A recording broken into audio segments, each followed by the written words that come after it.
श्री हनुमान द्वादश नाम स्तोत्रम्। हनुमानंजनी सूनुर वायुपुत्रो महाबलः, रामेष्ठः फाल्गुनसखः पिङ्गाक्षोमितविक्रमः, उदधिक्रमणश्चैव सीताशोकविनाशनः, लक्ष्मणप्राणदाता च दशग्रीवस्य दर्पः। एवं द्वादश नामानि कपीन्द्रस्य महात्मनः, स्वापकाले प्रबोधे च यात्राकाले च यः पठेत् तस्य सर्वभयं नास्ति, रणे च विजयी भवेत्। राजद्वारे गह्वरे च भयं नास्ति कदाचन।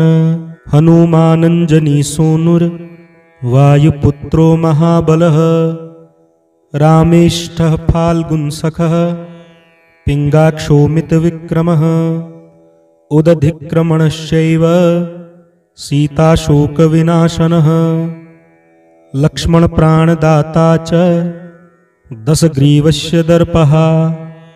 एवं द्वादश नामानि कपीन्द्रस्य महात्मनः, स्वापकाले प्रबोधे च यात्राकाले च यः पठेत् तस्य सर्वभयं नास्ति, रणे च विजयी भवेत्।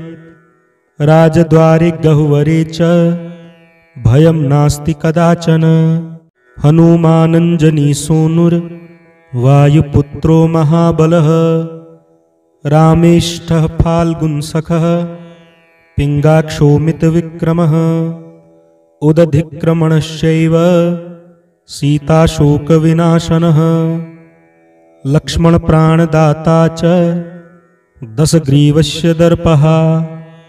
एवं द्वादश नामानि कपीन्द्रस्य महात्मनः, स्वापकाले प्रबोधे च यात्राकाले च यः पठेत् तस्य सर्वभयं नास्ति, रणे च विजयी भवेत्। राजद्वारे गह्वरे च भयं नास्ति कदाचन। हनुमानंजनी सूनुर वायुपुत्रो महाबलः, रामेष्ठः फाल्गुनसखः पिङ्गाक्षोमितविक्रमः, उदधिक्रमणश्चैव सीताशोकविनाशनः, लक्ष्मणप्राणदाता च दशग्रीवस्य दर्पः। एवं द्वादश नामानि कपीन्द्रस्य महात्मनः, स्वापकाले प्रबोधे च यात्राकाले च यः पठेत् तस्य सर्वभयं नास्ति, रणे च विजयी भवेत्। राजद्वारे गह्वरे च भयं नास्ति कदाचन। हनुमानंजनी सूनुर वायुपुत्रो महाबलः, रामेष्ठः फाल्गुनसखः पिङ्गाक्षोमितविक्रमः, उदधिक्रमणश्चैव सीताशोकविनाशनः, लक्ष्मणप्राणदाता च दशग्रीवस्य दर्पः। एवं द्वादश नामानि कपीन्द्रस्य महात्मनः, स्वापकाले प्रबोधे च यात्राकाले च यः पठेत् तस्य सर्वभयं नास्ति, रणे च विजयी भवेत्। राजद्वारे गह्वरे च भयं नास्ति कदाचन। हनुमानंजनी सूनुर वायुपुत्रो महाबलः, रामेष्ठः फाल्गुनसखः पिङ्गाक्षोमितविक्रमः, उदधिक्रमणश्चैव सीताशोकविनाशनः, लक्ष्मणप्राणदाता च दशग्रीवस्य दर्पः। एवं द्वादश नामानि कपीन्द्रस्य महात्मनः, स्वापकाले प्रबोधे च यात्राकाले च यः पठेत् तस्य सर्वभयं नास्ति, रणे च विजयी भवेत्। राजद्वारे गह्वरे च भयं नास्ति कदाचन।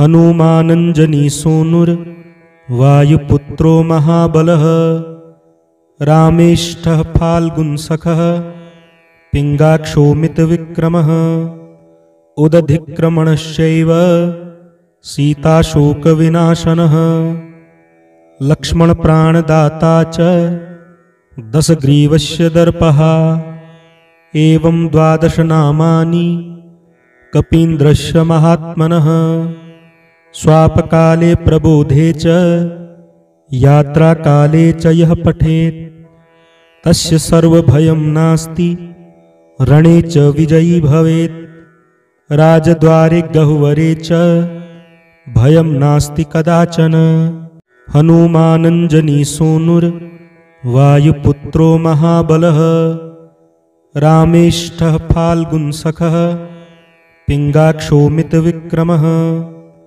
उदधिक्रमणश्चैव सीताशोकविनाशनः लक्ष्मणप्राणदाता च दशग्रीवस्य दर्पः एवं 12 नामानि कपीन्द्रस्य महात्मनः स्वापकाले प्रबोधे च यात्राकाले च यः पठेत् तस्य सर्वभयं नास्ति रणे च विजयी भवेत् राजद्वारे गह्वरे च भयं नास्ति कदाचन हनुमानञ्जनीसूनुर्वायुपुत्रो महाबलः रामेष्ठः फाल्गुनसखः पिङ्गाक्षोमितविक्रमः उदधिक्रमणश्चैव सीताशोकविनाशनः लक्ष्मणप्राणदाता च दशग्रीवस्य दर्पः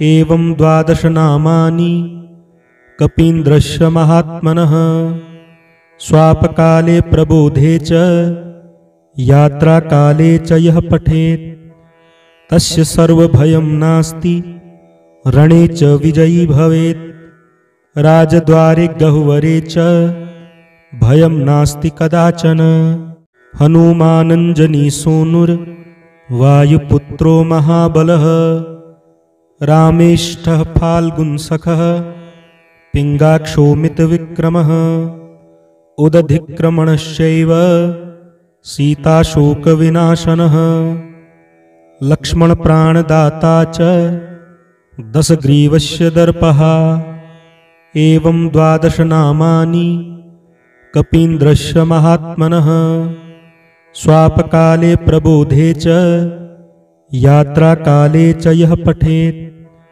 तस्य सर्वभयं नास्ति रणे च विजयी भवेत् राजद्वारे गह्वरे च भयं नास्ति कदाचन हनुमानञ्जनीसूनुर्वायुपुत्रो महाबलः रामेष्ठः फाल्गुनसखः पिङ्गाक्षोमितविक्रमः उदधिक्रमणश्चैव सीताशोकविनाशनः लक्ष्मणप्राणदाता च दशग्रीवस्य दर्पः एवं 12 नामानि कपीन्द्रस्य महात्मनः स्वापकाले प्रबोधे च यात्राकाले च यः पठेत् तस्य सर्वभयं नास्ति रणे च विजयी भवेत् राजद्वारे गह्वरे च भयं नास्ति कदाचन हनुमानञ्जनीसूनुर्वायुपुत्रो महाबलः रामेष्ठः फाल्गुनसखः पिङ्गाक्षोमितविक्रमः उदधिक्रमणश्चैव सीताशोकविनाशनः लक्ष्मणप्राणदाता च दशग्रीवस्य दर्पः एवं 12 नामानि कपीन्द्रस्य महात्मनः स्वापकाले प्रबोधे च यात्राकाले च यः पठेत् तस्य सर्वभयं नास्ति रणे च विजयी भवेत् राजद्वारे गह्वरे च भयं नास्ति कदाचन हनुमानञ्जनीसूनुर्वायुपुत्रो महाबलः रामेष्ठः फाल्गुनसखः पिङ्गाक्षोमितविक्रमः उदधिक्रमणश्चैव सीताशोकविनाशनः लक्ष्मणप्राणदाता च दशग्रीवस्य दर्पः एवं 12 नामानि कपीन्द्रस्य महात्मनः स्वापकाले प्रबोधे च यात्राकाले च यः पठेत् तस्य सर्वभयं नास्ति रणे च विजयी भवेत् राजद्वारे गह्वरे च भयं नास्ति कदाचन हनुमानञ्जनीसूनुर्वायुपुत्रो महाबलः रामेष्ठः फाल्गुनसखः पिङ्गाक्षोमितविक्रमः उदधिक्रमणश्चैव सीताशोकविनाशनः लक्ष्मणप्राणदाता च दशग्रीवस्य दर्पः एवं 12 नामानि कपीन्द्रस्य महात्मनः स्वापकाले प्रबोधे च यात्राकाले च यः पठेत् तस्य सर्वभयं नास्ति रणे च विजयी भवेत् राजद्वारे गह्वरे च भयं नास्ति कदाचन हनुमानञ्जनीसूनुर्वायुपुत्रो महाबलः रामेष्ठः फाल्गुनसखः पिङ्गाक्षोमितविक्रमः उदधिक्रमणश्चैव सीताशोकविनाशनः लक्ष्मणप्राणदाता च दशग्रीवस्य दर्पः एवं 12 नामानि कपीन्द्रस्य महात्मनः स्वापकाले प्रबोधे च यात्राकाले च यः पठेत् तस्य सर्वभयं नास्ति रणे च विजयी भवेत् राजद्वारे गह्वरे च भयं नास्ति कदाचन हनुमानञ्जनीसूनुर्वायुपुत्रो महाबलः रामेष्ठः फाल्गुनसखः पिङ्गाक्षोमितविक्रमः उदधिक्रमणश्चैव सीताशोकविनाशनः लक्ष्मणप्राणदाता च दशग्रीवस्य दर्पः एवं 12 नामानि कपीन्द्रस्य महात्मनः स्वापकाले प्रबोधे च यात्राकाले च यः पठेत् तस्य सर्वभयं नास्ति रणे च विजयी भवेत् राजद्वारे गह्वरे च भयं नास्ति कदाचन हनुमानञ्जनीसूनुर्वायुपुत्रो महाबलः रामेष्ठः फाल्गुनसखः पिङ्गाक्षोमितविक्रमः उदधिक्रमणश्चैव सीताशोकविनाशनः लक्ष्मणप्राणदाता च दशग्रीवस्य दर्पः एवं 12 नामानि कपीन्द्रस्य महात्मनः स्वापकाले प्रबोधे च यात्राकाले च यः पठेत् तस्य सर्वभयं नास्ति रणे च विजयी भवेत् राजद्वारे गह्वरे च भयं नास्ति कदाचन हनुमानञ्जनीसूनुर्वायुपुत्रो महाबलः रामेष्ठः फाल्गुनसखः पिङ्गाक्षोमितविक्रमः उदधिक्रमणश्चैव सीताशोकविनाशनः लक्ष्मणप्राणदाता च दशग्रीवस्य दर्पः एवं 12 नामानि कपीन्द्रस्य महात्मनः स्वापकाले प्रबोधे च यात्राकाले च यः पठेत् तस्य सर्वभयं नास्ति रणे च विजयी भवेत् राजद्वारे गह्वरे च भयं नास्ति कदाचन हनुमानञ्जनीसूनुर्वायुपुत्रो महाबलः रामेष्ठः फाल्गुनसखः पिङ्गाक्षोमितविक्रमः उदधिक्रमणश्चैव सीताशोकविनाशनः लक्ष्मणप्राणदाता च दशग्रीवस्य दर्पः एवं 12 नामानि कपीन्द्रस्य महात्मनः स्वापकाले प्रबोधे च यात्राकाले च यः पठेत् तस्य सर्वभयं नास्ति रणे च विजयी भवेत्। राजद्वारे गह्वरे च भयं नास्ति कदाचन। हनुमानञ्जनीसूनुर्वायुपुत्रो महाबलः रामेष्ठः फाल्गुनसखः पिङ्गाक्षोमितविक्रमः। उदधिक्रमणश्चैव सीताशोकविनाशनः। लक्ष्मणप्राणदाता च दशग्रीवस्य दर्पः। एवं 12 नामानि कपीन्द्रस्य महात्मनः। स्वापकाले प्रबोधे च यात्राकाले च यः पठेत् तस्य सर्वभयं नास्ति रणे च विजयी भवेत्। राजद्वारे गह्वरे च भयं नास्ति कदाचन। हनुमानञ्जनीसूनुर्वायुपुत्रो महाबलः रामेष्ठः फाल्गुनसखः पिङ्गाक्षोमितविक्रमः। उदधिक्रमणश्चैव सीताशोकविनाशनः। लक्ष्मणप्राणदाता च दशग्रीवस्य दर्पः। एवं 12 नामानि कपीन्द्रस्य महात्मनः। स्वापकाले प्रबोधे च यात्राकाले च यः पठेत् तस्य सर्वभयं नास्ति रणे च विजयी भवेत्। राजद्वारे गह्वरे च भयं नास्ति कदाचन। हनुमानञ्जनीसूनुर्वायुपुत्रो महाबलः रामेष्ठः फाल्गुनसखः पिङ्गाक्षोमितविक्रमः। उदधिक्रमणश्चैव सीताशोकविनाशनः। लक्ष्मणप्राणदाता च दशग्रीवस्य दर्पः। एवं 12 नामानि कपीन्द्रस्य महात्मनः।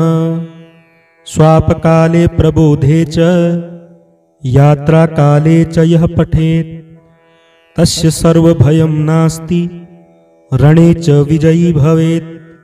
राजद्वारे गह्वरे च भयं नास्ति कदाचन।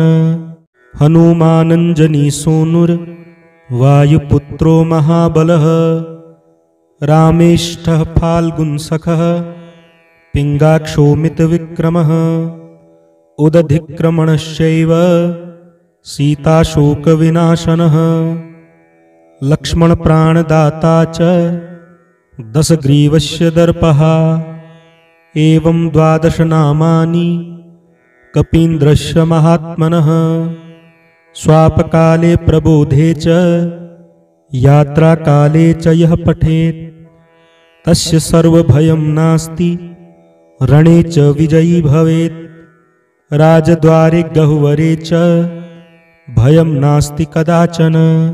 हनुमानञ्जनीसूनुर्वायुपुत्रो महाबलः रामेष्ठः फाल्गुनसखः पिङ्गाक्षोमितविक्रमः। उदधिक्रमणश्चैव सीताशोकविनाशनः। लक्ष्मणप्राणदाता च दशग्रीवस्य दर्पः।